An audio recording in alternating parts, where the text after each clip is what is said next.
Hey, so I'm going to show you today how to make, how I like to make my ferro rod scrapers and lanyard and the handhold. If you start out with a ferro rod, I like to buy the pre-drilled ones. You can drill it with a drill bit. You will get sparks if you drill it with a regular drill bit and drill press.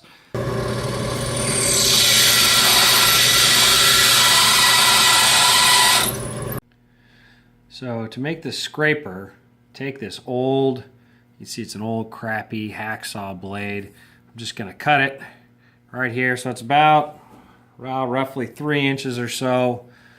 And the hole's already there. Nice pair of shears. So now for this part, to grind this down, since it has to be a flat and sharp edge, not sharp, but just you know, it has to have an edge to it. You should be able to strike your fingernail and it should shave off just the ever so tip. When I grind it, I don't want to grind it level. I want to angle it slightly backwards this way. So when I angle it this way, it'll give me the sharper point to scrape that rod. So I'm going to grind it just like this.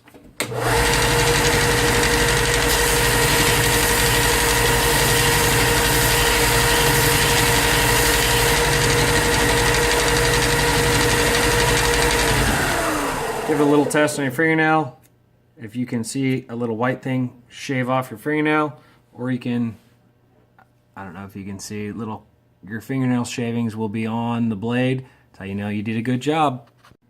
Next, you need to find a small key ring so you can attach your clip to it. So there's already a hole there, attach that. Okay, it's now time to attach your ring and striker into this cable. Now, if you don't tie the knot, you can just slide it on and tie it. But I like to do it with the teeth up because I ground mine on an angle. The teeth need to be up while I'm holding it, so attach it that way.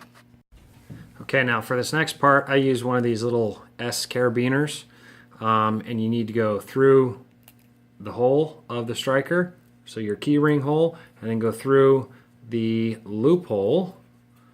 That way you can put it on a nail. I'll show you that in a second. See the nail? I don't want to stretch out that key ring. So by hooking that holds everything and holds everything up. So I can now make my actual hold handle. Okay, I have roughly 42 inches of cords. This will make the handle for the striker, and now I just need to attach it onto my lanyard loop. You can see how the S carabiner is holding everything up. Basically, you want to take this 42-inch cord that'll comprise your handle, fold it in half, and just make a simple, just like you're tying your shoe, knot. Simple, simple. Okay, slide it up there nice and tight. There you go. Now, I like to start with the high side, make a loop. Can you see that? The right side, basically you want to make a loop in front. The left side, you go over the top, under or around and through, so it forms. You can see that. Tighten it up. Bam, and that's all you're doing. Oh, I forgot the counterweight. The bottom I like to put by the ferro rod, I like to put a counterweight. Keeps this nice and taut, and that's all you really got to do. Just keep going. So over the top, this one goes of the string goes down around through. This thing will flop around until you get down, and just make sure it's nice and tight. And repeat the process. And pretty soon, you'll have a nice handle. So eventually you'll get your lanyard all nice and done. You'll have 2 little wings. Just cut those off, burn them with the lighter like your finger, and smash it down in so it makes a nice kind of mushroom style head so it won't unravel and come undone. But you have a really nice handle that you can grab onto as you can also remove your little S carabiner at this time. Now you can grab that, and you have something to grab onto, and so you can strike the ferrule rod. Still have enough. Also, you can use this. It should easily be big enough for a necklace. So I use 42 inches for all mine. Seems to work out really well. So we're almost done. Everything is ready to go. You have your ends right here. All you got to do is trim them relatively close. I like doing one at a time. Take a lighter, burn the edge so it's just nice and moist. Lick your finger, smash it on there, and so it'll form a nice finish. You won't get caught on anything or unfray. Do the other side.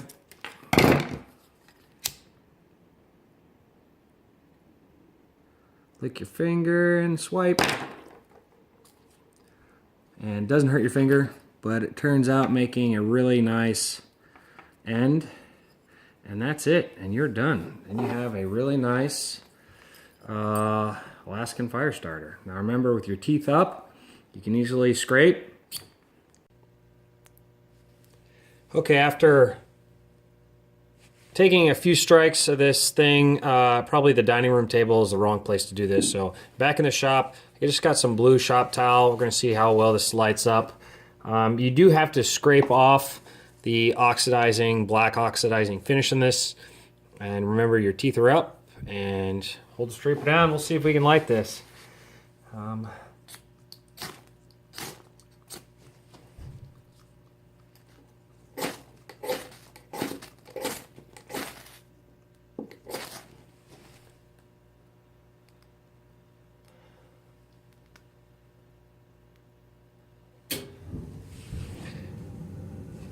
Well, it's not starting a fire, but...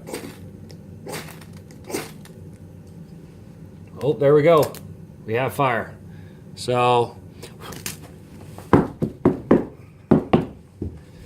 there you go. It will start shop towel on fire. So, that wraps up this video. This is my very first one. Sorry, the editing's horrible. I'm still learning, but it was a fun project today. Have a good one.